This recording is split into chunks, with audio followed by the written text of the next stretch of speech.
حقیقت میں وہ لطف زندگی پایا نہیں کرتے۔ تھوڑی سی گفتگو ایک دو مسائل نبوت پر کر لیتے ہیں۔ شاید اس کورس کو ڈیزائن کرتے ہوئے ہم اوور ایمبیشیس ہو گئے تھے کہ ہم سب کچھ اتنا کر جائیں گے اتنے ٹائم میں، تو کچھ چیزوں کو آج مجھے سمرائز کرنا پڑا ہے، لیکن یہ جو پچھلی گفتگو تھی مجھے امید ہے وہ مفید ہوگی۔ مسائل نبوت کے اندر ایک دو چیزیں، پھر آخر میں سوال جواب کے لیے وقت چھوڑ دیتے ہیں۔ یہ وہ چند اہم سوالات ہیں جن سے متکلمین بحث کرتے ہیں۔ تو نبوت کی حقیقت میں جو بنیادی بات ہے کہ نبی مکلف بناتے ہیں۔ نبوت کی حقیقت میں صرف وحی نہیں ہے، یہ بات اتنی کہوں گا، آگے بڑھوں گا، ہماری کتاب میں اس کے اوپر تفصیل سے بحث موجود ہے۔ صرف اللہ کا کسی سے کلام کر لینا اس کو نبی نہیں بناتا۔ کل ایک خاتون نے سوال پوچھا تھا، اختلافی سا ویسے مسئلہ ہے، ہمارے ہاں ایک شاذ رائے یہ رہی ہے کہ خواتین بھی نبی گزری ہیں، شاذ رائے ہے، مرجو رائے ہے، اکثریت علماء کا یہ موقف نہیں ہے۔ یہ صرف اس لیے بیان کر رہا ہوں کبھی آپ پھنس جائیں تو کسی جگہ پر، تو آپ کہہ سکتے ہیں کہ ہمارے علماء میں کچھ ایسے گزرے ہیں، ایسے ہی مطلب گزارا صرف ٹائم گزارنے والی رائے ہے، یہ ہمارے ہاں معتبر رائے نہیں ہے۔ میں آپ کو نام بتا دیتا ہوں کون کون سے علماء ہیں جن کی رائے، چھوٹے لوگ نہیں ہیں وہ۔ امام اشعری کی رائے ہے، ابو بکر یہ جو ہے نا ابن فورک، انہوں نے نقل کیا مقالات الاسلامیین میں کہ امام اشعری اس کے قائل ہیں۔ میں دلیل بتا دیتا ہوں دلیل کیا ہے ان کی۔ اس کے بعد شیخ ابن عربی قائل ہیں، علامہ ابن حزم قائل ہیں۔ ابن حزم کو ہو سکتا ہے کوئی کہے کہ وہ ہماری مین سٹریم میں نہیں آتا، اس لیے میں ان کا نام اتنا ہائی لائٹ نہیں کرتا۔ شیخ ابن عربی قائل ہیں۔ دور جدید میں ایک بڑے علامہ قرطبی قائل ہیں۔ دور جدید میں ایک ہمارے بر صغیر میں عالم گزرے ہیں ایوب دہلوی صاحب، وہ بھی قائل ہیں۔ یہ 4-5 نام وہ ہیں جن کو میں جانتا ہوں، جن کا میری نظر سے گزر چکا ہے۔ دلیل کیا ہے؟ جو کہتے ہیں کہ صرف مرد نبی ہوتے ہیں، ان کی دلیل قرآن مجید کی وہ آیت ہے جس میں آیا ہے کہ ما ارسلنا من رسول الا رجالا نوح، کہ نہیں ہم نے کوئی رسول بھیجا بجوز اس کے کہ وہ رجال تھے جن کی طرف اللہ نے، یعنی مرد تھے جن کی طرف اللہ نے وحی کی۔ کہتے ہیں یہاں رجل کا ذکر ہے۔ جو کہتے ہیں کہ نبی گزری ہیں خواتین میں، ان کی سب سے مضبوط دلیل حضرت مریم علیہ السلام کے اوپر جو فرشتے کا کلام ہے وہ ہے۔ وہ کہتے ہیں وہ صرف فرشتے کا کلام نہیں ہے، اس میں شرعی احکام کا بیان بھی ہے۔ یا مریم اقنتی لربکی واسجدی وارکعی مع الراکعین، وہ کہتے ہیں اس میں حکم احکام بیان ہو رہے ہیں۔ حضرت موسیٰ علیہ السلام کے لیے تو واقعے کی نوعیت فرق ہے جو ان کی والدہ کے ساتھ گفتگو ہوئی ہے۔ تو علامہ قرطبی اسی سے استدلال کرتے ہیں، اور ابن حزم وہ بھی اس سے استدلال کرتے ہیں، شیخ بھی اس سے استدلال کرتے ہیں۔ وہ کہتے ہیں کہ یہ آیت بتا رہی ہے کہ انبیاء گزری ہیں نبی عورتوں میں، لیکن رسول نہیں گزرے۔ اب وہ ان کو وہ آیت بھی تو ہے نا، وہ کہتے ہیں رسول اور نبی میں فرق یہ ہے کہ رسول تبلیغ کے لیے مامور ہوتے ہیں، جبکہ سارے نبی تبلیغ کے لیے مامور نہیں ہوتے، وہ کسی رسول کے تابع بھی ہو سکتے ہیں۔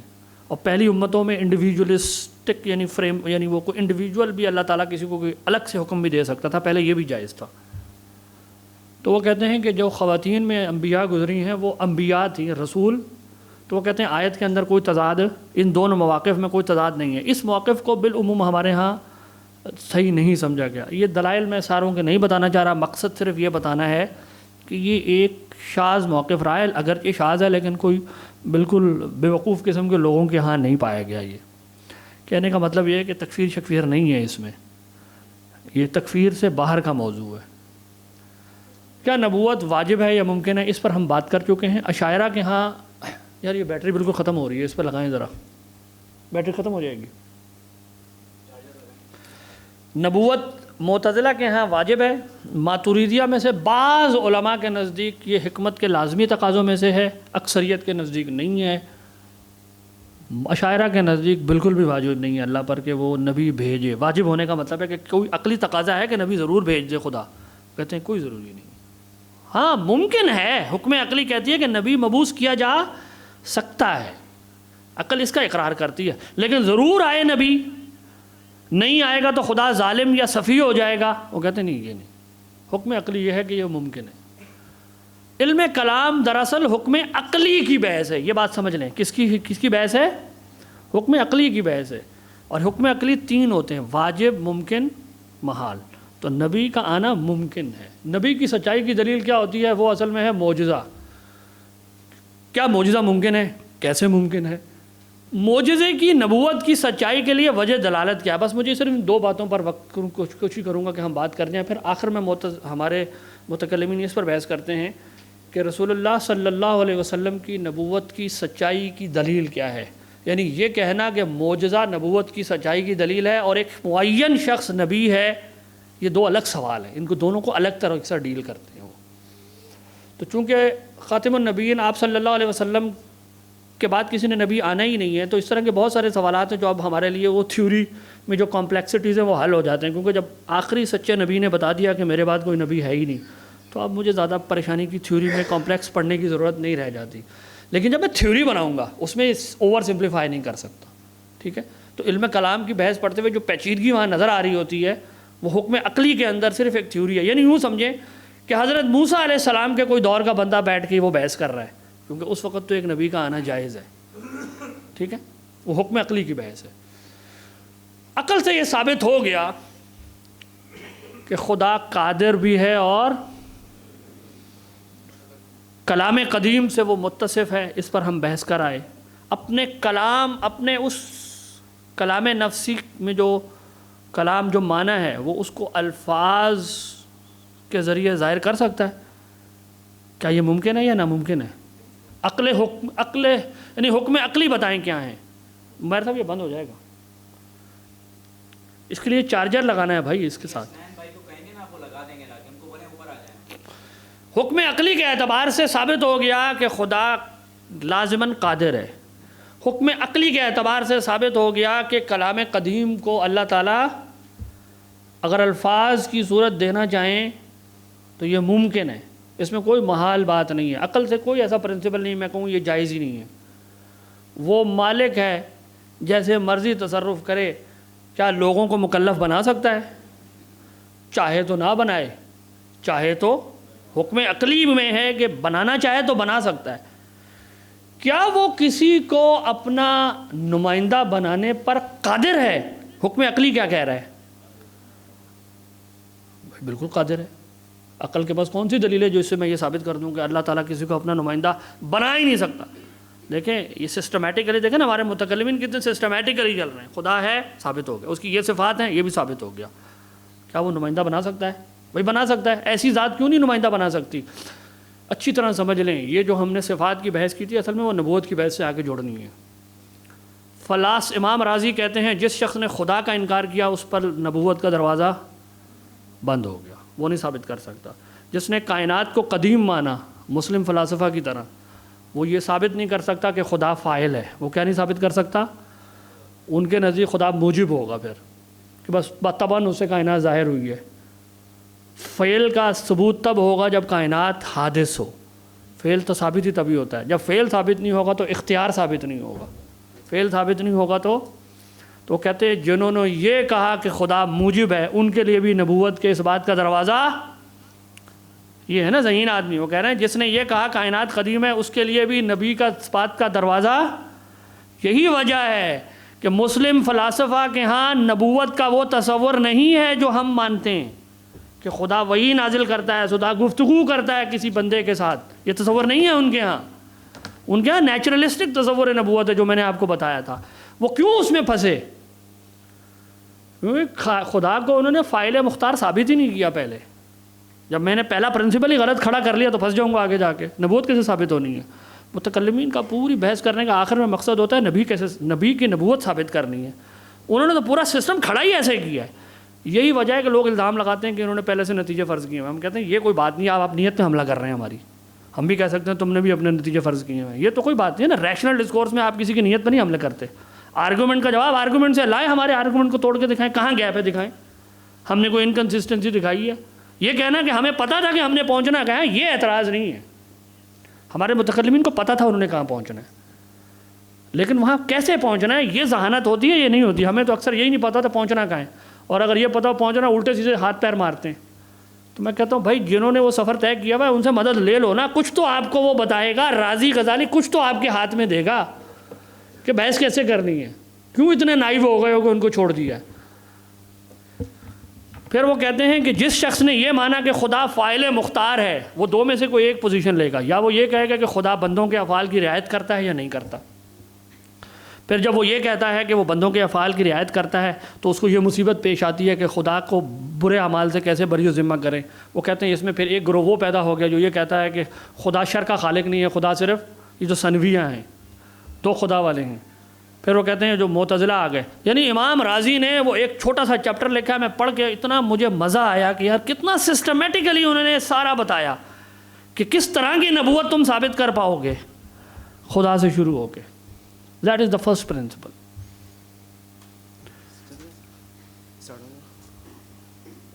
چیک کر لیتے ہیں آ گئی؟ ہاں چل پڑی۔ اچھا، نبوت کی سچائی کی دلیل کیا ہوتی ہے نبی کے دعوے کی؟ تو ہمارے متکلمین نے جو اس پر سب سے زیادہ تفصیل سے بحث کی ہے، اس کے علاوہ کچھ ضمناً اور بھی چیزیں ہیں، وہ ہے بنیادی بات ہے وہ معجزہ ہوتی ہے۔ معجزہ کیا ہے؟ اس کے ڈیفینیشن دینے کے بجائے اس کے تصور پہ ہم بات کر لیتے ہیں، اس میں چند پہلو شامل ہوتے ہیں۔ پہلی چیز یہ کہ معجزہ آؤٹ آف روٹین، خلاف عادت فعل ہے، ناممکن فعل نہیں ہوتا، محال نہیں ہوتا۔ حکم عقلی میں جس کو محال کہتے ہیں اس کی ڈیفینیشن کیا ہے؟ محال وہ ہے جو ہو، تو یہ تو نہیں ہم کہتے کہ وہ محال ہوتا ہے، میرے اعتبار سے مشکل ہوتا ہے، میں نہیں کر سکتا، میرے اعتبار سے عام طور پہ ہوتا ہوا مجھے نظر نہیں آتا، کوئی کر ہی نہیں سکتا، اس کی کیا دلیل ہے؟ تو وہ خلاف عادت ہوتا ہے، خلاف عقل نہیں ہوتا۔ خلاف عقل کو اگر آپ خلاف عادت کے معنی میں لے رہے ہیں تو یہ جملہ درست ہے، لیکن اگر خلاف عقل کو محال کے معنی میں لے رہے ہیں تو اس کے ساتھ متکلمین بھی کھڑے نہیں ہوں گے، یہ بات یاد رکھیں۔ محال نہیں ہو، کیونکہ محال تو ہو سکتا ہی نہیں ہے۔ ہمارے دور میں ایک لوگوں نے عجیب و غریب یہ بھی تصور بنا لیا کہ یہ انسانی ذہن کی بنائی ہوئی کیٹیگریز ہیں، محال، واجب، ممکن۔ این ممکن ہے کہ کسی اور فریم آف ریفرنس میں جا کر محال ممکن ہو جائے۔ کیا ہو جائے؟ کوئی ایسی دنیا سوچی جا سکتی ہے، کوئی ایسا انسان سوچا جا سکتا ہے کہ وہ ناممکن کو کیا کنسیو، وہ لا آف آئیڈینٹی اس کے لیے بریک ہو جائے۔ فضول بات ہے۔ ہم کہتے ہیں that is how the reality is and that is how it can be. محال اگر میں کہوں کسی فریم آف ریفرنس میں محال ممکن ہے تو پھر محال ہے ہی نہیں نا بھائی، وہ تو ممکن ہے، وہ محال کیوں کہہ رہے ہو اس کو؟ سیلف کانٹراڈکٹری بات کر رہے ہو۔ ٹھیک ہے، آپ یہ اختلاف کر سکتے ہیں کہ یہ پرٹیکولر چیز جسے تم محال کہہ رہے ہو یہ محال نہیں ہے، یوں سوچو گے تو تمہیں سمجھ میں آ جائے گا تمہارا دعویٰ اوور سمپلیفائڈ تھا، یہ ایک الگ بحث ہے۔ لیکن کہنا محال اٹ سیلف ایک ایسی کیٹیگری ہے جو کسی اور فریم آف ریفرنس میں جا کے کیا بنتی ہے۔ ہمارے متکلمین کا جو ریفرنس ہے کہ یہ محال واجب، یہ حکم عقلی اس معنی میں نہیں ہے کہ کوئی اور ایسی عقل کنسیو کی جا سکتی ہے جہاں یہ حکم ریورٹ ہو جائے، بلکہ یہ اسٹرکچر آف ریئلٹی سے متعلق ہے۔ خیر میں اس بحث میں نہیں جاتا یہاں۔ جب ہم یہ ثابت کر چکے دلیل عقلی سے کہ سارے افعال اس دنیا میں جو چیز، جو مفعول ظاہر ہو رہا ہے، یہ کون ظاہر کر رہا ہے؟ خلق مستمر ڈسکس کر رہا ہے نا، کون کرتا ہے؟ کیا ہم یہ کہہ کر آئیں کہ خدا نے گھڑی بنا دی، قانون بنا دیا، چل رہی ہے، خدا باہر بیٹھا ہوا ہے، یہ کہہ کر آئیں؟ خدا اور کائنات کا تعلق کیا ہے ہمارے اصول میں؟ اور وہ اصول بے اصولی یا بے عقلی کی بات پر نہیں کھڑا، بالکل سالڈ فاؤنڈیشن پہ کھڑا ہے۔ پوری کائنات حادث ہے، حادث کے اندر کہاں سے صلاحیت آ گئی؟ حادث تو بائی ڈیفینیشن مفعول ہوتا ہے، مفعول کو تم کیسے علت بنا رہے ہو؟ ذرا ہمیں سمجھاؤ نا۔ یہ ہمارا ہے جو ہر وہ شخص جو یہ کہتا ہے کہ کازیلٹی دنیا میں، ہم کہتے ہیں ذرا اپنے جملے کو تو غور سے پڑھو، بول کیا رہے ہو؟ ایک طرف کہہ رہے ہو کہ دنیا حادث ہے، مفعول ہے، دوسری طرف کہہ رہے ہو یہ علت بھی ہے، ایک طرف کہہ رہے ہو وہ معلول ہے، دوسری طرف کہ وہ علت بھی ہے۔ ذرا اپنی دماغی کیفیت پہ تو غور کرو، یہ ان کانٹراڈکٹری باتیں کر رہے ہو۔ ٹھیک ہے، تو کائنات میں علت نہیں ہے، علت تو باہر ہے، وہی علت سب کی علت ہے، ارادہ سب سے متعلق ہے۔ وہ جو ہم پیچھے پرنسپل توڑ کے آتے ہیں نا معتزلہ کے، وہ اسی وجہ سے توڑتے ہیں۔ سب چیزوں کی علت اللہ تعالیٰ کی ذات براہ راست ہے، یہ اس کی عادت ہے کہ وہ ایک کے بعد دوسرا فعل ترتیب وار فرماتے ہیں، تو یہ اللہ کا احسان ہے بندوں پر، کوئی واجب تھوڑی ہے۔ یہ سب کچھ ہم پیچھے ثابت کر آئے ہیں۔ الہیات کی بحث وہ پہلے پورے اصول سیٹ کرنے کے بعد اب بتائیں معجزہ ممکن ہے؟ متکلم تو ہنستا ہے اس بات پہ کہ جس طرح کی باتیں کہ معجزہ نہیں ہو سکتا. بھائی کیوں نہیں ہو سکتا؟ بھائی یہ کائنات قوانین کا پابند ہے تو قوانین چلے، ان کے فریم ورک میں چلے جائیں. وہ قانون کس نے بنایا ہوا ہے؟ قانون کس چیز کا نام ہے؟ قانون کو انڈیپینڈنٹ اپنی ایگزسٹنس رکھتا ہے؟ ظاہر ہے نہیں رکھتا. آپ کہیں گے خدا کا ارادہ تھا. ابھی میں ان کے اپنے سسٹم میں جا رہا ہوں. امام غزالی نے معجزے پر جب بحث کی ہے باب نمبر 17 میں تحافظ الفلاسفہ میں، بارات دینے کا چونکہ مجھے پتہ تھا وقت نہیں رہے گا میں نے ڈالی نہیں. امام غزالی فرماتے ہیں کہ پہلی بات تو یہ کہ ہم تمہارے یہ پرنسپل آف کازیلٹی کو نہیں مانتے کہ چیزوں میں تاثیر ہوتی ہے. یہ تو ہم ثابت کر رہے ہیں یہ غلط ہے. آگ کے اندر ایسا کچھ نہیں ہے کہ وہ جلاتی ہے. جب اللہ تعالیٰ ارادہ فرماتے ہیں آگ جلاتی ہے، وہ نہیں ارادہ فرماتے نہیں بس 2 منٹ میں اڑ گیا تراس. اللہ نے ارادہ فرمایا آگ جلا. اب آگ اللہ تعالیٰ پابند نہیں ہے کہ پچھلا ارادہ جو اس نے کیا تھا وہ بعد میں اس کے علاوہ ارادہ نہیں کر سکتا. خدا کا ہر ارادہ ہر فعل سے انڈیپینڈنٹلی جڑا ہوا ہے. یہ نہیں کہ خدا ہمیشہ ایک کا تو ارادہ کر سکتا ہے. اب جب ایک کا ارادہ کرے گا پھر بی ہونا ہے اس کے بعد. اب خدا پابند ہو گیا کہ ایک کے اندر کچھ ہوتا ہی ایسا ہے. ہی از ناٹ کنسٹرینڈ. دیر از نو تاثیر انڈیپینڈنٹ آف ہز ول. جب آپ نے اپنا اصول کھڑا ہی یوں کیا ہے تو آپ کو معجزہ سمجھنے میں کوئی ناممکن بات یا کوئی عجیب بات سمجھ آپ کہیں گے بڑی آسانی سے معجزہ ممکن ہے، کوئی اس میں محال نہیں ہے. دوسری بات اگر ہم یہ مان بھی لیں کہ تاثیرات کے ذریعے ہی اللہ تعالیٰ عالم میں مطلب آپریٹ کرتے ہیں، جیسا کہ معتزلہ پارشلی مانتے ہیں اس کو. معتزلہ بھی معجزے کا انکار نہیں کرتے، معجزہ بھی اس کو وہ شیئر کرتے ہیں. وہ کہتے ہیں نبی کی سچائی کی دلیل معجزہ ہی ہوتی ہے، لیکن وہ اس کو تھیورائز یوں کرتے ہیں جو ہمارے ہاں یہ بھی تصور پایا جاتا ہے کہ کازز تو ہیں لیکن جیسے ڈاکٹر صاحب کہہ رہے تھے بہت سارے کازز ہو سکتے ہیں. ہو سکتا ہے میں سارے کازز کا احاطہ نہیں کر پایا تو معجزہ کسی اور پرنسپل کے تحت اللہ تعالیٰ اس کائنات میں صادر فرما دیتے ہیں. اور عین ممکن ہے کہ وقت کے ساتھ وہ کسی پرانے زمانے میں جو ہمیں کوئی چیز معجزہ تھی وہ فیوچر کے اندر جا کے ہمیں وہ روٹین لگنا ہمیں سمجھ میں آ جائے اچھا یہ اس پرنسپل میں یوں ہوا ہوگا. سمجھ میں آ رہی ہے بات؟ تو معجزے کو تھیورائز کرنے کے ہمارے ہاں یہ 2 طریقے رہے ہیں. ایک یہ کہ اللہ تعالیٰ براہ راست چونکہ سارے افعال سر انجام دیتے ہیں، چیزوں میں تاثیر انڈیپینڈنٹلی ہے ہی نہیں.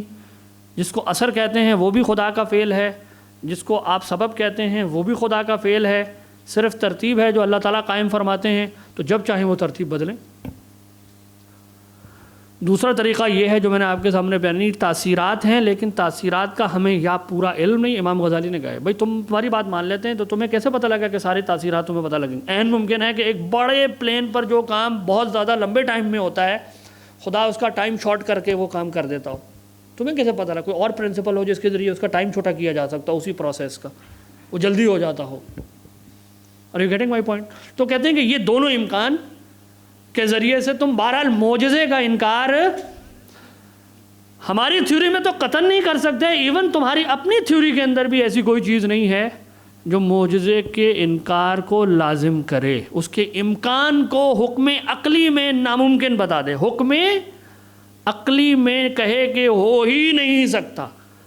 You do not have any thing in your theory الا یہ کہ کوئی یہ ڈھیٹ بن جائے کہ میں نے سارے قوانین کائنات کا مطالعہ کر لیا ہے، مجھے سارا پتہ چل گیا ہے اور اس کائنات میں ایسا کوئی قانون کوئی ایسا چیز موجود ہی نہیں ہے کہ جس کے ذریعے آگ کسی انسان کو نہ جلائے. اگر کوئی اتنا بڑا دعویٰ کر سکتا ہے تو لے آئے. اس دعوے کی بنیاد کیا ہے؟ تو جو تاثیرات والا نظریہ ہے ان کو بھی یوں جواب دیا جا سکتا ہے کہ ٹھیک ہے عام طور پہ ہمارے علم میں ایسا ہی ہوتا ہے کہ آگ جلا دیتی ہے، لیکن عین ممکن ہے کہ کوئی ایسی اور کوئی چیز موجود ہو جو حضرت ابراہیم علیہ السلام کے کیس میں اللہ نے وہ ایکٹیویٹ کر دیا، ہماری ابھی تک اس تک ایکسیس نہیں ہے. What is impossible about it? What is impossible? یہ سوال ہم اٹھا رہے ہیں. سمجھ میں آ گئی بات؟ تو معجزے کا امکان تاثیرات کے نظریے میں بھی ہمارے ہاں بیان ہوا ہے اور کریشن جو کنٹینوس کریشن کا نظریہ ہے اس میں بھی بیان ہوا ہے. ماتریدیہ اور اشاعرہ کا جو ڈومیننٹ کم از کم متقدمین کا نظریہ ہے وہ یہی والا ہے جو میں نے پہلے بیان کیا آپ کو. خلق مستمر میں ان کو کوئی مشکل پیش نہیں آتی، اس لیے وہ عموم قدرت تک بہت زور لگاتے ہیں بحث ثابت کرنے میں. وہ ثابت کر لیتے ہیں معجزہ تو وہ 2 منٹ میں ثابت کرتے ہیں آگے آگے. کیا نبی کے سچائی کے لیے کوئی دلیل مقرر کرنا عقلاً جائز ہے یا ناجائز ہے؟ عقلاً جائز ہے یا ناجائز ہے؟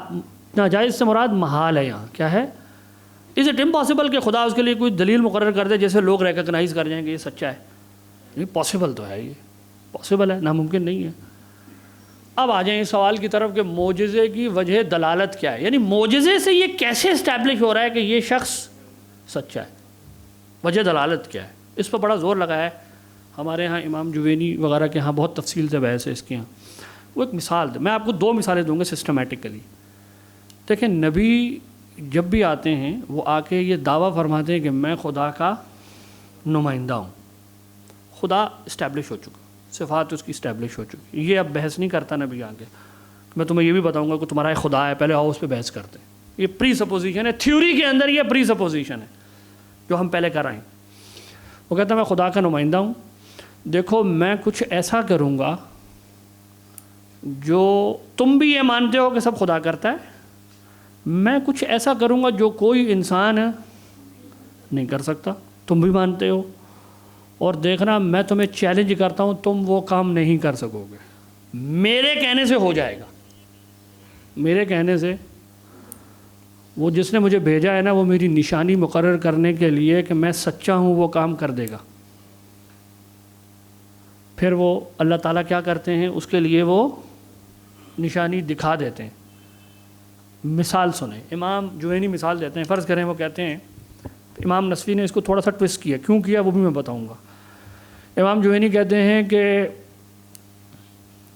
فرض کرو ایک بادشاہ ہے، اس کا ایک افسر جا کے لوگوں سے کہتا ہے کہ بھئی مجھے تمہارے اوپر بادشاہ نے کیا کر دیا ہے، افسر لگا دیا ہے کہ تم نے میری بات ماننی ہے، نہیں مانو گے نا تو بڑا نقصان اٹھاؤ گے، بہت بڑا مسئلہ تمہیں درپیش آئے گا اگر تم میری بات نہیں مانتے تو۔ لوگ کہتے ہیں کہ کیا دلیل ہے بھائی تم افسر لگے ہو ہم پر؟ وہ کہتے ہیں دیکھنا بادشاہ کی عام روٹین یہ ہے کہ وہ آ کے تخت پہ بیٹھ جاتا ہے، فار ایگزامپل یہ سب کو پتہ ہے کہ بادشاہ ان روٹین یہی کام کرتا ہے، آ کے بیٹھ جاتا ہے۔ میں تم دیکھنا میں بادشاہ کو ایک کام کرنے کے لیے کہوں گا، کچھ ایسا کرے گا جو وہ آؤٹ آف روٹین ہوگا، وہ عام طور پہ اور میرے کہنے پہ کرے گا، اور وہ کام فار ایگزامپل یہ ہے، مثال کو انٹرسٹنگ بنانے کے لیے، کہ بادشاہ جو کو میں کہوں گا تم دیکھنا بادشاہ اپنے تخت سے 3 دفعہ اٹھے گا، 3 دفعہ بیٹھ جائے گا، میں جب کہوں گا نا وہ 3 دفعہ، پھر وہ بادشاہ کی طرف متوجہ ہوتا ہے، بادشاہ سلامت، اشارہ کرتا ہے بادشاہ 3 دفعہ اٹھا، 3 دفعہ بیٹھ گیا۔ بادشاہ کیا کر رہا ہے؟ بولا کچھ نہیں ہے۔ دیکھیں یہ آرگومنٹ انٹرسٹنگ ہے بہت، خدا سامنے نہیں آتا، خدا فیل کرتا ہے۔ ابھی آپ کا اعتراض ہوگا وہ بادشاہ تو نظر آ رہا ہے، میں اس کو ٹوسٹ کروں گا، خدا فیل کرتا ہے، نبی کی سچائی کے لیے کیا کرتا ہے؟ بادشاہ نے یہ جو کیا ہے، نبی نے، یعنی یہ جو بندہ یہ کہہ رہا ہے کہ میں افسر لگ گیا ہوں، یہ کیا کہہ رہا ہے کہ دیکھنا یہ میرے کہنے پہ کرے گا، تمہارے کہنے پہ نہیں کرے گا، اور اس کا کرنا دلیل ہوگا اس بات پر کہ میں کہہ رہا ہوں کہ میں اس کا، وہ بادشاہ کو کہہ رہا ہے بادشاہ صاحب بتائیے میں آپ کا نمائندہ ہوں یا نہیں ہوں؟ 3 دفعہ اٹھا، 3 دفعہ بیٹھ گیا۔ یہ 3 دفعہ اٹھنا اور بیٹھنا کیا کہہ رہا ہے بادشاہ کا؟ Yes you are. بادشاہ نے لفظ نہیں بولا، لیکن یہ فیل کر کے اس نے کیا کہا ہے؟ نبی کہہ رہا ہے میں نمائندہ ہوں، دیکھنا میں کہوں گا وہ ہوگا، وہ افسر یہی کہہ رہا ہے نا۔ تو گویا معجزے کی وجہ دلالت کیا ہے؟ اس کو ماڈرن لینگویج میں کہتے ہیں سپیچ ایکٹ، انشاء، ہمارے متکلمین کہتے ہیں یہ خبر نہیں ہے، یہ انشاء کے قبیل سے ہے۔ It is an act through which God appoints someone۔ Speech act کا تصور یہ ہے کہ کچھ جملے وہ ہوتے ہیں جو خبر دیتے ہیں، کچھ خبر نہیں ہوتے، وہ بولے جاتے ہیں کچھ فیل کرنے کے لیے۔ کس کے لیے؟ جیسے میں اگر آپ میں سے فرضی طور پہ کسی کو کہہ دوں کہ I hereby announce کہ you are husband and wife، تو ہو جائیں گے میرے کہنے سے۔ لیکن اگر قاضی کہے یا بادشاہ کسی کو I hereby announce that you are the teacher of this university، تو اس کے کہنا خبر دینا نہیں ہے، بلکہ وہ کیا ہوتا ہے؟ اپوائنٹمنٹ ہوتی ہے۔ دس از کالڈ اسپیچ ایکٹ، یعنی ہم بولتے ہیں لیکن وہ کچھ فیل کر رہے ہوتے ہیں، اس کو کہتے ہیں اسپیچ ایکٹ۔ خدا جب معجزہ دکھاتا ہے تو وہ ایک ایسا فیل کرتا ہے جو قول کے متبادل ہو جاتا ہے۔ کس قول کے؟ کہ یس یو آر ٹروتھ فل۔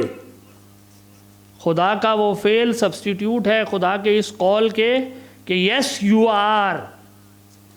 نبی کیا کہہ رہا ہے کہ میں خدا کا نمائندہ ہوں. اللہ تعالیٰ اے خدا اب بتائیے میں ہوں یا نہیں ہوں, دلیل دکھاؤ انہیں. اللہ تعالیٰ دلیل دکھا کے کہتا ہے یس یو آر. اور جب خدا کسی کے لیے وہ نشانی مقرر کر دیتا ہے تو گویا خدا نے اس کو اس وقت کیا کر دیا, ان سب کے حق پر یہ ثابت کر دیا کہ میں نے تم پر اس بندے کو, وہ بادشاہ کہہ رہا ہے کہ میں نے تمہیں اس کے اوپر کیا کر دیا سب کے اوپر. آپ اعتراض کر سکتے ہیں بادشاہ تو نظر آ رہا ہے. امام جوینی اور امام نصفی اس کو تھوڑا سا ٹویسٹ کرتے ہیں. وہ کہتے ہیں چلو تھوڑا سا کمپلیکیٹ کر لیتے ہیں. تصور کرو کہ ایک ایسا پردہ ہے بادشاہ کے محل میں جس تک ایکسیس سب کو پتہ ہے بادشاہ کی ہے, اس کے پورے محل میں کسی کی نہیں ہے. بادشاہ نظر نہیں آ رہا, یہ اس کا وزیر یا افسر باہر کھڑا ہوا ہے. وہ بادشاہ لوگوں کو کہتا ہے میں تم پر افسر لگ گیا ہوں. وہ کہہ رہے ہیں دلیل, وہ کہہ رہے ہیں دیکھنا اب وہ پردہ ہلے گا. میری سچائی کی دلیل کیا ہوگی, وہ دیکھنا پردہ ہلے گا. وہ بادشاہ کو کہتا ہے بادشاہ سلامت پردہ ہلائیے نا. سب کو پتہ ہے یہ پردہ کون ہلاتا ہے, اور بتائیے پردہ ہٹا کے, یعنی پورا جملہ ہے بادشاہ سلامت ذرا بتائیے میں ان پہ نمائندہ لگاؤں نہیں لگا, یہ پردہ ہلا کے بتائیے میں نمائندہ لگاؤں یا نہیں لگاؤں. پردہ ہل گیا. نبی نے دعویٰ کیا, تحدی کی. نبی کیا کرتا ہے, معجزے کے اندر جو موسٹ امپورٹنٹ پہلو ہے وہ تحدی کا ہے. نبی ہمیشہ چیلنج کرتا ہے, کہتا ہے دیکھنا یہ کہ وہ جو ہم نے شروع میں آیت پڑھی تھی نا, آپ دیکھیں ہمارے متکلمین نے کیسے اس کو قرآن سے ڈرائیو کیا. یا ایھا الناس اعبدوا ربکم الذی خلقکم والذین من قبلکم لعلکم تتقون الذی جعل لکم الارض فراشا والسماء بناء. اپنے نفس پر غور, اپنے پیرنٹس کو دیکھو, یہ پوری زمین دیکھو, پھر سارے تم غور کرو گے تم کہو گے اس کا تو ایک ثانی ہے, یہ وہی کر رہا ہے. فلا تجعلوا للہ اندادا, تو اللہ واحد ہے. یہ پوری گفتگو ہو گئی, ثانی کا تعارف ہو گیا. اگلی بات کیا ہے, وَإِن كُنتُم فِي رَيْبٍ مِّمَّا نَزَّلْنَا عَلَىٰ عَبْدِنَا, لے آؤ نا تحدی.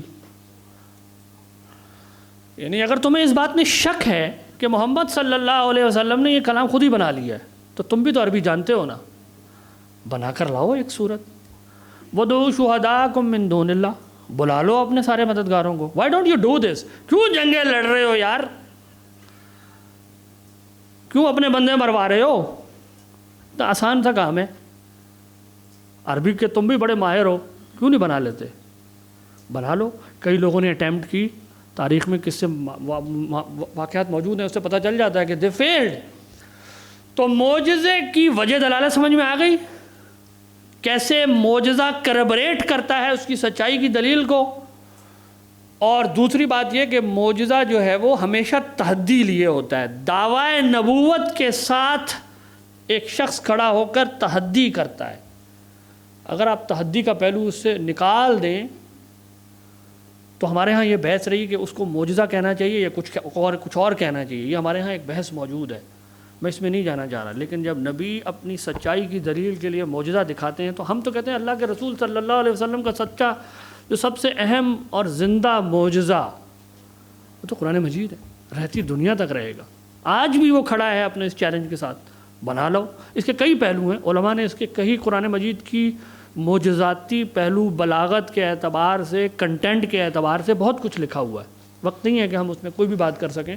بنیادی طور پر بات یہ ہے کہ جب یہ معلوم ہو گیا کہ متعلقہ فعل خدا سے جاری ہوا, یہ کیسے پتہ لگا کہ یہ پردہ ہلانا بادشاہ کا ہے؟ معجزہ خدا نے دکھایا, کیسے پتہ لگا ہے؟ کیونکہ ہم پہلے ثابت کرائیں کہ اس کائنات میں سارے فعل کون سا انجام دیتا ہے. وہ فعل غیر معمولی ہے, میرے بس سے باہر ہے, انسان کی قدرت سے باہر ہے. اس فعل کے ساتھ کسی شخص کی نمائندگی کا دعویٰ بھی متعلق ہے. اس نے دعویٰ کیا ہے کہ میرے اس دعوے کی سچائی کی دلیل میں آنے والا ہے. اس میں تحدی کا پہلو بھی شامل ہے, اور وہ چیلنج ناقابل جواب بھی رہا. جب یہ سب چیزیں انسان پہچان گیا تو ایک عقل مند انسان پہچان جائے گا کہ یہ شخص, یہ افسر اپنے اس دعوے میں کم از کم سچا ہے کہ یہ بادشاہ کا کیا ہے, نمائندہ ہے. یہ ایک طریقہ استدلال ہے ہمارے ہاں جو رہا ہے. ایک اور ہے, وہ آپ صلی اللہ علیہ وسلم کی جو معجزانہ شخصیت ہے اس کے پہلوؤں کے اعتبار سے بھی متکلمین نے بحث کی ہے کہ وہ بھی یعنی اس میں نبوت کے اس بات کے دلائل ہیں، وہ پہلو بھی ہے، لیکن چونکہ معجزہ سب سے اہم ترین ہے مذہبی نقطہ نگاہ سے، اس لیے اس کا جو وجہ استدلال ہے وہ ہمیں معلوم ہو۔ سمجھ میں آئی؟ یہ نہیں، یہ کانٹراڈکٹری بات ہے، سوال ہی غلط ہے۔ آپ کہیں کہ ہو سکتا ہے تھیوریٹیکل، معترض سوال یہ اٹھا رہا ہے کہ بھائی ہو سکتا ہے وہ بندہ تو جھوٹا ہو لیکن خدا نے کیا کر دیا ہو۔ متکلمین کہتے ہیں اگر خدا نے واقعی اس کے لیے معجزہ دکھا دیا نا، اب وہ جھوٹا، اور اگر وہ جھوٹا ہے تو پھر معجزہ، یہ دونوں چیزیں جمع نہیں ہو سکتی۔ یا میرے ہاتھ میں، یا میں اس دعوے میں جھوٹا ہوں کہ میں فلاں یونیورسٹی کا طالب علم ہوں، اور اگر میرے ہاتھ میں ڈگری ہے نا اس سرٹیفائیڈ، پھر یہ نہیں ہو سکتا کہ میں اس کا طالب علم نہیں ہوں۔ وہ ڈگری بتا رہی ہے کہ میں نیسیسریلی اس کا طالب، تو یہ نہیں ہو سکتا کہ معجزہ آ جائے اور وہ جھوٹا بھی ہو۔ یہ انکنسیویبل بات ہے۔ اور بھی بحث ہے، سب سے ایک مشکل بحث ہے کہ جادو اور معجزے میں کیسے ڈفرینشیٹ کرنا ہے، تو یہ آپ پڑھیں علم کلام کی بحثوں میں، لیکن جو اصل فرق جو ہے نا وہ اس تحدی کے پہلو سے لے کر آتے ہیں۔ اور اب ہماری زندگی اس بحث میں اس لیے آسان ہے، اس تھیوری میں، کہ جس شخص کو میں نے سچا سمجھا اور مانا، اس سچے نے مجھے کیا خبر دے دی ہے اب، کہ اب میرے بعد کسی نے ایسے نے نہیں آنا جو آ کے معجزہ دکھا کر نبی بن جائے۔ تو ہماری زندگی تھیوری میں، حکم عقلی میں آسان ہو گئی۔ یعنی مجھے سما سے معلوم ہو چکا کہ اب کسی نبی نے نہیں آنا۔ حضرت موسیٰ علیہ السلام کے دور میں اگر کوئی متکلم بیٹھا ہو تو اس کو جادو اور یہ بحث کرنے میں بڑا مشکل آئے گی، لیکن ہمارے لوگوں نے ان مشکلات کو اٹھایا۔ میں آخری مثال دے کے بات ختم کرتا ہوں۔ امام رازی نے جادو باقاعدہ سیکھا، اس پر کتاب لکھی السر المکتوم کے نام سے۔ اس بندے کو اتنا پیشن تھا کہ یار میں سمجھوں کہ معجزے اور نبوت میں فرق کیسے لکھنا ہے۔ جادوگر ہی بتا سکتا ہے بھائی معجزے اور جادو کی کیا حقیقت۔ ہومیوپیتھ ڈاکٹر اور ایلوپیتھ ڈاکٹر جو ہوگا وہی بتا سکتا ہے یار یہ فرق ہوتا ہے، ہومیوپیتھ کچھ اور چیز ہے۔ نہ میں ہومیوپیتھ نہ میں ایلوپیتھ، میں بحثیں کروں بیٹھ کے ہومیوپیتھ اور ایلوپیتھ میں کیا فرق ہوگا۔ امام راضی پہ اتنا پیشن تھا، انہوں نے کہا میں جادو سیکھوں گا۔ ان پر علم کلام کا اتنا غلبہ تھا، اور بعض لوگوں نے یہ سمجھے بغیر ان کی تکفیر کی اس بنا پر کہ یہ بندہ ٹھیک نہیں تھا، یہ دیکھو جادو پڑھتا تھا، کتابیں لکھتا ہے، اس کے عقائد ٹھیک نہیں رہے تھے۔ تو اصل میں ان کا تناظر کچھ اور ہے، اور انہوں نے اس کتاب میں باقاعدہ جادو کا رد لکھا ہے، شاید پڑھے بغیر ہی لوگوں نے ان کی تکفیر کر دی اس پر، وہ جادوگروں کا رد کر رہے ہیں اس کتاب میں۔ بہرحال دس از واٹ، جو ہم آخری بات کہنا چاہتے تھے، یہاں ہم روک لیتے ہیں، کچھ سوالات لے لیتے ہیں۔ دین سوال اٹھاتے ہیں کہ تقدیر لکھی جا چکی ہے، خیر اور شر ڈیسائیڈ ہو چکا ہے، جیسے ابو جہل کو حضور کو دیکھ کر بھی ایمان نصیب نہیں ہوا اور حضرت ابوبکر صدیق کو ہو گیا، تو پھر اگر خیر اور شر ڈیسائیڈڈ ہے تو پھر کافر کیوں جہنم میں جائیں گے، ان کو سزا کس بات کی ملے گی؟ یہ ایک پرفیکٹ خدا کا پرفیکٹ نظام تو نہیں ہوا؟ ہاں میں سمجھ گیا، مسئلہ تقدیر ہے، ہم نے اس موضوع کو لیا نہیں، ٹائم نہیں تھا ہمارے پاس، ہمارے یہاں اس کے کئی ویریئنٹس موجود ہیں، اس میں بھی جتنی گفتگو آپ سن چکی ہیں، آپ مجھے بتائیں معتزلہ اس کا کیا جواب دیں گے؟ معتزلہ پہ یہ سوال اٹھے گا؟ میں اب آپ کو ٹیسٹ کرنا چاہتا ہوں۔ آپ یہ سوال لے کے کھڑی ہیں، آپ کے سامنے ایک معتزلی عالم کھڑا ہے، اس پر یہ سوال جائز ہے؟ وہ کہے گا یہ تو غلط سوال ہے، وہ کہے گا کہ ہماری تھیوری کے مطابق خدا نے بندے کو کیا کر دیا ہے؟ اختیار دے دیا، صلاحیت دے دیا، القدرت قبل الفعل ہے، بندہ اپنے افعال کا خود ہی خالق کا جاہل ہے، حسن قب عقل سے بھی انسان پہچان جاتا ہے، سارے پرنسپل کو پہچانتا ہے، تو اس میں ظلم کا ہے؟ سوال ختم ہو گیا۔ معتزلہ کی طرف سے ابھی میں جواب دے رہا ہوں، سوال ختم ہو گیا۔ آپ کہیں گے کہ ماتوریدی کیا جواب دے گا؟ سواب اصل میں آپ یہ پوچھنا چاہیے آپ کو، کیونکہ اس وقت ہم ٹیکنیکل سیشن میں ہیں تو ٹیکنیکل سوال پوچھیں۔ آپ کا سوال یہ ہونا چاہیے کہ سر ماتوریدی کیا جواب دے گا؟ ماتوریدی کیا جواب دے گا؟ جی بتائیں۔ میں نے نظریہ کسب ان کا بیان کیا تھا، وہ کہتے ہیں کہ یہ بات ٹھیک ہے کہ قدرت انسان کو سپونٹینیسلی ملتی ہے، لیکن بہرحال انسان کو ایک لمحاتی ہی صحیح یہ اختیار دیا جاتا ہے کہ وہ دو میں سے اللہ کی موافقت کے ساتھ، تو سوال ختم ہو گیا۔ تو ہم یہ نہیں کہتے کہ انسان مجبور محض ہے، یعنی یوں کہا جا سکتا ہے کہ ایک شخص کی بیک وقت دو تقدیریں لکھی جاتی ہیں کہ اس کے ہاتھ میں اختیار ہے، وہ چاہے تو یہ مطلب پہلا راستہ ہاں اختیار ہم کر لے، یوں کہہ دوسرا سکتے ہیں، یعنی یوں کہہ لیں کہ چیکس اینڈ بیلنسز لگے ہوئے ہیں، اگر میں کمپلیکس کر لوں، اور یہ ازل سے اللہ کے علم میں ہے کہ یہ بھی تھیوریٹیکلی پاسبل تھا، یہ بھی ہوگا، لیکن یہ یوں کرے گا لہذا اس چیک پہ چلے گا، تو تھنک اباؤٹ اٹ۔ تو اختیار کی نفی ماتوریدی سسٹم میں تو کم از کم نہیں ہوتی۔ خدا ہر چیز پہ قادر ہے، تو ان کی طرف سے سوال آتا ہے کہ کیا یہ ممکن ہے کہ خدا ایک ایسا پتھر بنائے جسے وہ خود نہ اٹھا سکے؟ اچھا دوسرا سوال ہی غلط ہے، چلیں میں بتاتا ہوں کیوں کہ ہاں یہ وہ لاجیکلی امپاسبلٹی پہ چلا جاتا. اچھا دوسرا یہ بھی تھا کہ خدا کا تصور ہم تجسیم وغیرہ سے تو ہم کر کے متحیز نہیں ہے، اور جو ہے وہ عرض اور جوہر سے پاک ہے. اب ہمارے یہاں ایک ہے کہ خدا کو ہم نور تصور کرتے ہیں، اور ہمارا جو نور کا کانسیپٹ ایسا ہے تھوڑا سا سینونیمس ہے لائٹ سے یا فوٹونز وغیرہ سے. صوفیہ کی اصطلاح ہے، امام غزالی سے بوروڈ ہے. خدا کے بارے میں کیا یہ تشقیق کی جا سکتی ہے کہ خدا پاسبل ہے کہ قادر ہو، پاسبل ہے کہ عاجز ہو؟ سوال پہ تو میں بعد میں آتا ہوں. کیا یہ کلاسیفیکیشن خدا کی بارگاہ میں جائز ہے؟ خدا واجب ہے اس کہ وہ قادر ہی ہو، اس لیے تو صفات ذاتیہ کو واجب کہا جاتا ہے. ایسا ہی ہوگا خدا کے، یعنی اگر میں یہ کہوں کہ کیا یہ ممکن ہے کہ خدا قادر ہو، کیا یہ ممکن ہے کہ خدا عاجز ہو؟ خدا عاجز ہونے کا امکان ہے ہی نہیں. رکیں، سمجھ میں آئی بات؟ یہ تشقیق غلط ہوگی. تو تشقیق بنیادی طور پر کیا ہوگی کہ خدا صرف عالم ہوگا، خدا صرف قادر ہوگا. اب اگر یہ بات واضح ہو گئی تو اس سوال میں کیا پوچھا جا رہا ہے؟ کیا یہ ممکن ہے کہ خدا ایسا پتھر بنائے جس کو خود نہ اٹھا سکے؟ اگر فرض کریں آپ کہیں ہاں، تو جواب سے کیا لازم آیا؟ خدا کیا ہے؟ عاجز ہے. اگر آپ کہیں نہیں، تو جواب سے کیا لازم آیا؟ عاجز ہے. دونوں طرح سے کیا لازم آیا؟ عاجز ہے. ہم کہہ رہے ہیں بھائی تمہاری تشقیق ہی غلط ہے. تمہارے دونوں جوابوں سے یہ امکان پیدا ہو رہا ہے کہ خدا کیا ہو؟ خدا کے لیے عاجزی کی تشقیق ہی غلط ہے. جب بھی اس خدا ہوگا وہ قادر ہوگا. تو خدا کی بارگاہ میں ایسا سوال اٹھانا جس سے امکان پیدا ہو کہ وہ کیا ہو، وہ خدا کے بارے میں سوال ہی نہیں ہے. صرف وجود نہیں، صفات کو بھی.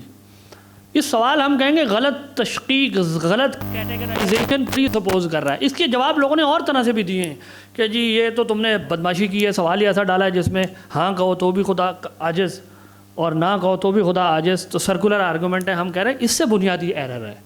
یہ میں آپ کو بتانا چاہ رہا ہوں. اس سے بھی زیادہ بنیادی ایرر یہ ہے کہ تشقیق فرض کر رہی ہے امکان عجز خدا کی بارگاہ میں، جبکہ خدا کی صفت واجب ہے قدرت.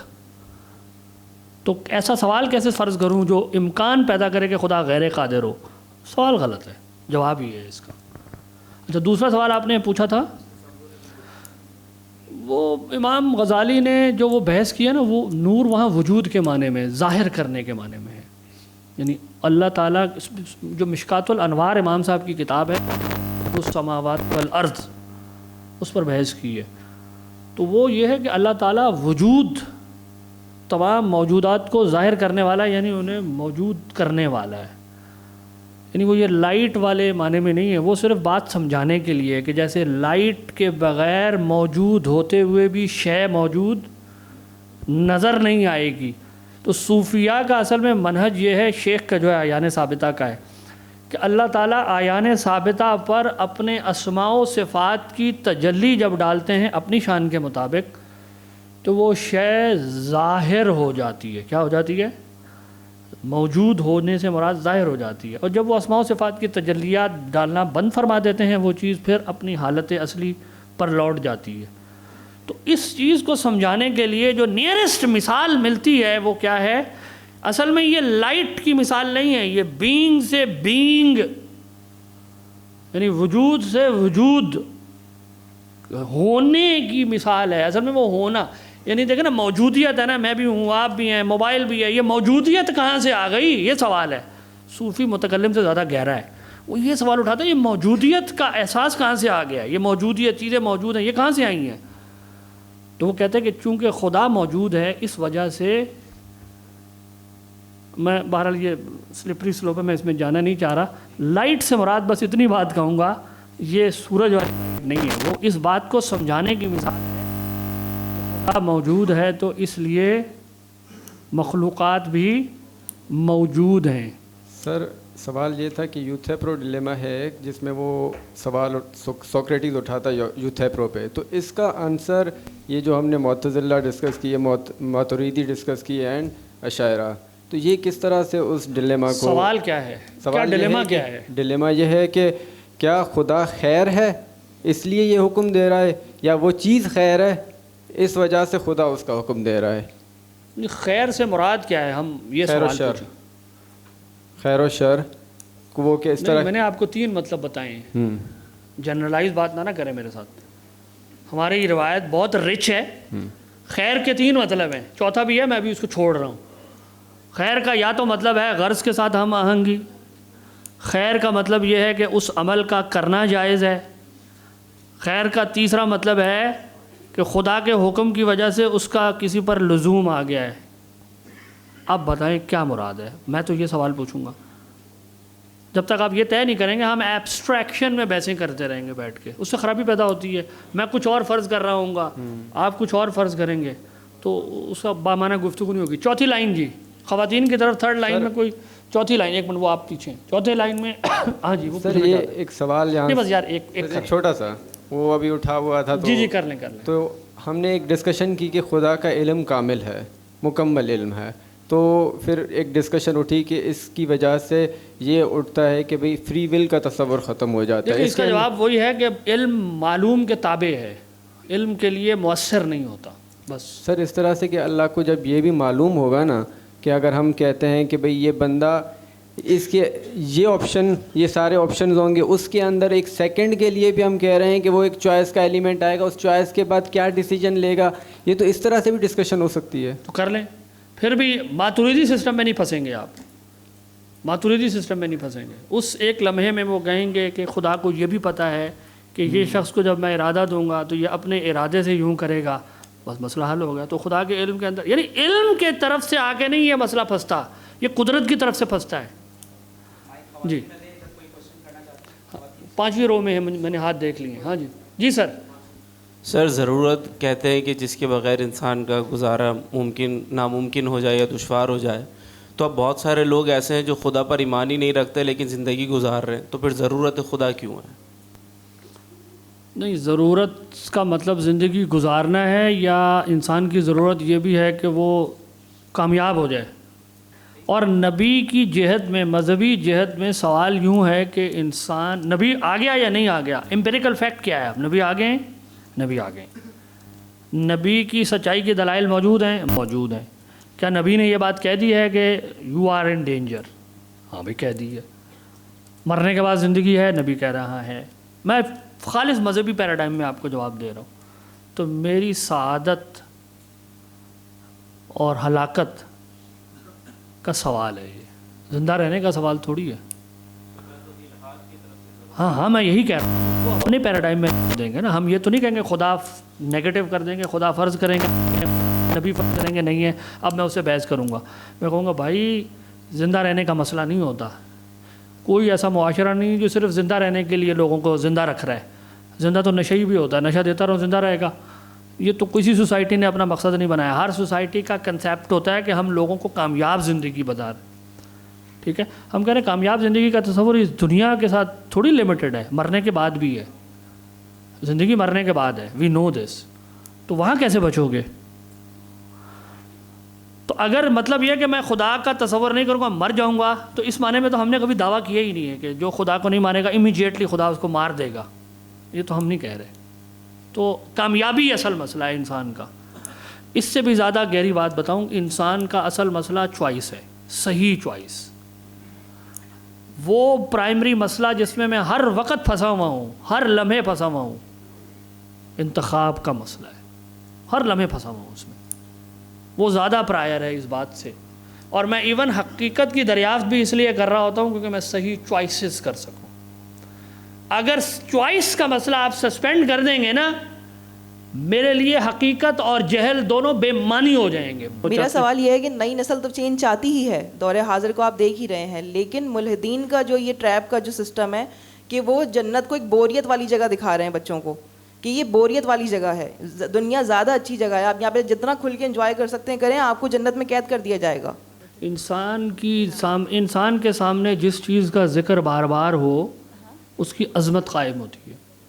جس کا ذکر ختم ہو جائے وہ ٹریویل لگنا. اللہ کا بار بار ذکر ہوگا تو اللہ کی عظمت قائم ہوتی ہے, ورنہ انسان کا تو اللہ وغیرہ فلسفیانہ کوئی بات ہوگی, آرگومنٹ قائم کر لیا. تو صوفی دیکھیں ہمارے ہاں یہ ہمیشہ سے قائم رہی ہے کہ صوفیاء کی مجالس میں بچوں کو باقاعدہ مرید کروایا جاتا تھا, باہر بچوں کو لے کے جایا جاتا تھا, اپنے گھروں کے اندر اللہ کے رسول صلی اللہ علیہ وسلم کی نعت سنی جاتی ہے, کوئی اللہ کا کوئی ذکر ہوتا ہے, کوئی درس ہو رہا ہے, یعنی کوئی ریلیجیس ایکٹیویٹی ہو رہی ہے. یہ ہمارے ہاں ویسے تو یہ بحث اور طرح لوگ لے جاتے ہیں کہ جی یہ ختم ہو رہا ہے, نیاز ہو رہا ہے, بدعت ہو رہی ہے. میں اس کو یوں نہیں دیکھتا, میں اس کو یوں دیکھتا ہوں کہ یہ 24 گھنٹے مسلمان رہنے کا طریقہ ہے. یہ یعنی میں نے اپنے بچپن سے جو چیز دیکھا ہے, ہماری والدہ کو اللہ جنت نصیب کرے, ہر اسلامی مہینے کی 5 تاریخ کو پاکستان کا ختم ہو رہا ہے جی, 11ویں کا ختم ہو رہا ہے جی. اب میں سن رہا ہوں کہ یار یہ کچھ شخصیات ہیں, کسی غریب کے گھر کھانا بھیجا جا رہا ہے. یہ تو آخری اس کی شکل ہے. حالانکہ سلسلہ قادریہ میں صحیح طریقہ یہ ہوتا تھا کہ وہ 11ویں شریف کو بیٹھ کر درس کرتے تھے, ذکر کرتے تھے, دین کی تعلیمات سنتے تھے. تو یہ اپنے آپ کو انگیج دین کے ذریعے سے سوشلائز ہونے کے طریقے تھے جو ہمارے ہاں اختیار کیے گئے ہیں. صوفیاء کا یہی طریقہ تھا. ان کو یہ پسند نہیں ہے جو سارے 3 دن میں نے کام کیا نا, صوفیاء کا کیا ٹائم ضائع کر رہے ہو, اس سے تھوڑی لوگ مسلمان ہوں گے, اس سے تھوڑی نیک ہوں گے. نیک تو ہوں گے ہمارے, آؤ بیٹھو اللہ کا ذکر کرو, اپنی زندگی کو اس کے ارد گرد گھماؤ. تو اصل میں ہر چیز کا علاج دلیل نہیں ہے. جب ہم نے یہ چیزیں چھوڑ دی تو ہم نے کلب بنا لیے. انسان نے سوشلائز تو کرنا ہے بھائی, اب میں فلاں کلب میں جا رہا ہوں, فلاں اس میں جا رہا ہوں, تو لوگ سوشلائز تو ہو رہے ہیں. تو وہ سوشلائز دین کی ایکٹیویٹی کے ساتھ ہو رہے ہیں یا ریلیجیس ایکٹیویٹیز کے ساتھ ہو رہے ہیں. برتھ ڈے بھی ایک ایکٹیویٹی, ہم یہ نہیں کہہ رہے ناجائز ہے برتھ, لیکن اگر آپ اس میں نعت پڑھیں, تلاوت پڑھیں, اس کو ریلیجیس رنگ ذرا دے دیں. صوفیوں کا طریقہ تو یہی ہوتا ہے کہ وہ ساری چیزوں کو مذہبی رنگ میں رنگ دیتے ہیں آ کے. تو ہمارا طریقہ تو یہ تھا. ہم چھوڑتے جا رہے ہیں تو ہم کہہ رہے ہیں کہ میں یہاں بیٹھ کے آپ کو کوئی ایسا دلیل کا چورن بتاؤں وہ کسی کے منہ میں جائے اور وہ سارے اس کے مسئلے حل ہوں, تو وہ نہیں حل ہوں گے جی. یہ نہیں ہو سکتا کہ میرا بچہ ایک ایسے ماحول میں رہتا ہے جہاں صبح سے لے کے شام تک اس کو سوشل سائنس کے نام پہ اس کے ذہن میں جو ہے وہ زہر انڈیلا جا رہا ہے. اس کو ایک ایسا ماحول دے دیا میں نے, اس کو ایسے اسکول میں ڈال دیا ہے جہاں اس کی تربیت غلط ہو رہی. وہ سب کچھ تو ایسے ہی چلتا رہے, لیکن ایک متکلم کو ایسی دلیل دے گا آ کے جس سے سارے مسئلے کافور ہو جائیں گے. تو ایسا کوئی علم کلام موجود نہیں ہے. سر میرا سوال یہ ہے کہ آپ نے کہا کہ جس فعل جو ہے کوئی بھی وہ برا یا اپنی اس میں بنیاد کے اعتبار سے بائی ڈیفالٹ ہوتا ہے, اغراض و مقاصد سے ریلیٹڈ ہو کے وہ اچھا یا برا بنتا ہے. تو اسی کو دلیل پکڑتے ہوئے آج کی جو ہے نا جدید ماڈرنزم جو ہے وہ اعتراض کرتے ہیں, جیسے سوشل کنسٹرکٹڈ جس کو کہتے ہیں کہ جنس جو ہے وہ سوشل کنسٹرکٹڈ ہے, عورتوں کے حوالے سے اعتراض کیا جاتا ہے جو آج کا سب سے بڑا آرگیومنٹ ہے. ایک یہ والا اعتراضات کیونکہ وہ اور حجاب کرے گی, عورت ہی کرے گی کیونکہ اس وقت کا کلچر تھا, اور یہ سوشل جو ہے اس کی بنیاد پر یہ اعتراض کیا جا رہا ہے. تو سر ہم انہیں, کیونکہ وہ تو نقلی دلائل کی قائل ہی نہیں ہے, وہ انہی اعتراضات کو جو لاجک عقلی بنیادوں پر کر رہے ہوتے ان کو ہم کیسے کنوینس ان کو بھی ہم جواب دیں گے. میں آپ کا سوال سمجھ گیا ہوں. یہی تو ہمارا آرگومنٹ ہے کہ یہ جو تم خود سے باتیں بناتے ہو اور اپنی اغراض کی, تمہاری غرض ہونی کیا چاہیے یہی تو نبی آ کے بتاتا ہے. یہ تو آرگومنٹ ہے ہمارا. غرض ہوتی ہے انسان کی, you are very right, we should seek اغراض, very right, but do we really have this capacity کہ میں یہ جان جاؤں کہ مجھے اللہ کس چیز پر سزا دے گا, کس چیز پر ثواب دے گا؟ کیا یہ کیپیسٹی بھی ہے مجھ میں؟ ظاہر ہے اس کی کیپیسٹی تو نہیں ہے. اب آپ کہیں وہ تو خدا کو نہیں مان رہا, تو بھائی جب وہ خدا ہی نہیں مان رہا تو نبی کی بحث کیا کر رہا ہوں میں اس کے ساتھ؟ یہی تو ہم نے سیکھا. تو آپ اگر یہ سسٹم سمجھتے ہیں تو ہمارا تو آرگومنٹ یہ ہے, نبی آ کے مجھے بتاتا ہے میری غرض ہونی کیا چاہیے, اور کیا آرگومنٹ ہے. تو لہٰذا یہ آرگومنٹ سوشل کنسٹرکٹ کا آرگومنٹ ہمارے پاس ابیلٹی ہے ریورٹ کرنے کی, اس سے نہیں ہم گھبراتے. ہاں کوئی امپیریکلی نئی نئی باتیں لوگ ایسی بنا کے لا سکتے ہیں عقل کے نام پر کہ دیکھو اب مرد اور عورت ہونا بامانہ چیز نہیں رہ گئی, یہ تو سوشل کنسٹرکٹ بھائی مانا ہے کہ یہ فنکشنز ہیں. ہمارے پاس الحمدللہ اس کی بھی دلیل ہے. ہم کہتے ہیں کہ یہ کہنا کہ مرد اور عورت جو جنسی اعتبار سے یعنی فزیکل اعتبار سے مرد اور عورت ہونے کا کوئی معنی نہیں ہے, ہم کہتے ہیں یہ بات غلط ہے. کیوں؟ ہم کہتے ہیں تمہارے اپنے اصول سے غلط ہے. جنس کا یعنی جو فزیکل اعتبار سے جنس میں سوشل معنی موجود ہے، اس کی سب سے بڑی دلیل بچہ جننے کا عمل ہے. یہ فزیک سے متعلق ہے. کس سے متعلق ہے؟ فزیک سے متعلق ہے. یہ فزیکل حالت سے متعلق ہے. ہم کہتے ہیں کہ خاتون کو کیا مغربی ممالک میں چھٹی نہیں دیتے بچہ جننے پہ؟ مرد کو تو نہیں دیتے. نہیں، میں اس کو جواب دیتا ہوں، مجھے پتہ یہ اعتراض آنا ہے، پہلے میری بات مکمل کرنے دیں. کہ کیا خاتون کو مغربی ممالک میں اپنی اس فزیکل اسٹیٹ کی وجہ سے چھٹی دیتے ہیں یا نہیں دیتے؟ وہ ایک رائٹ کی مستحق ہے یا نہیں ہے؟ اب تو صرف اسی کو نہیں دیتے، اس کے میاں کو بھی دے دیتے ہیں. اس کی خیر، اس کی برکت سے اس کے میاں کو بھی مل رہا ہے. اتنی اہم ہے. اسٹیٹ دوسروں سے پیسے اکٹھے کر کے کہتی ہے ہم تمہارا بچہ پالیں گے، یہ لو تنخواہ بھی لو تم. اتنے رائٹس دیے ہوئے. یہ رائٹ سوشل فنکشن کی وجہ سے ملا ہے یا فزیکل اسٹیٹ کی وجہ سے ملا ہے؟ آپ اعتراض کر سکتے ہیں، سر اب تو مرد بھی اپنے آپ کو بنا رہے ہیں عورتوں کی طرح اور وہ بچے پیدا ہو سکتا ہے، کر لیں. پہلی بات تو یہ کہ یہ ہے نہیں ایسا کوئی میڈیکل پروسیس نہیں ہے کہ وہ بچہ جننے کے بھی قابل ہو جائے. یہ جھوٹ بکواس ہے. فینو ٹائپ اور جینو ٹائپس میں صرف ایک چیز بدلتی ہے. لیکن میں ہائپوتھیسائز کر لیتا ہوں کوئی ایسا مرد بھی ہو گیا جو کیا کرتا ہے، تو اس کو یہ رائٹ کس بنیاد پہ ملا ہے؟ اسی عمل کی وجہ سے جو عورت کی جنس فزیک کے ساتھ جڑا ہوا ہے. تو یہ تو آپ بھی انکار نہیں کر رہے نا. کہنے والے کا اعتراض یہ ہے کہ فزیکل جو اپیئرنس ہے اس کے ساتھ کوئی رائٹ اور کوئی ڈیوٹی. ہم کہہ رہے ہیں تم بھی نہیں کرتے، جاؤ نا اپنے معاشرے میں پہلے جا کے ختم کر لو، ہمیں بعد میں بیوقوف بناؤ. ہمیں بعد میں بیوقوف بنانا. جن معاشروں نے عورت کو بچہ جننے کی وجہ سے چھٹیاں دی ہوئی ہیں، ٹیکس سے پیسے دے رہے ہو، جا کے ان کو تو قائل کر لو یار جا کے پہلے. اگر تم انہیں قائل نہیں کر پا رہے تو ہمیں کیوں بیوقوف بنانے آ گئے ہو؟ تو مسئلہ یہ ہے کہ ہم ایسے آرگومنٹس بائے کر لیتے ہیں جو خود ان کے اپنے پرنسپل پر نہیں چل رہے ہوتے. لیکن کیونکہ فیشن ہے نا، الہاد بس ایک فیشن ٹائپ کی چیز ہے جو الٹے سیدھے خیالات پڑھ کے ہمارے ذہنوں میں آتے ہیں. جو یاد مصطفیٰ سے دل کو بہلا یا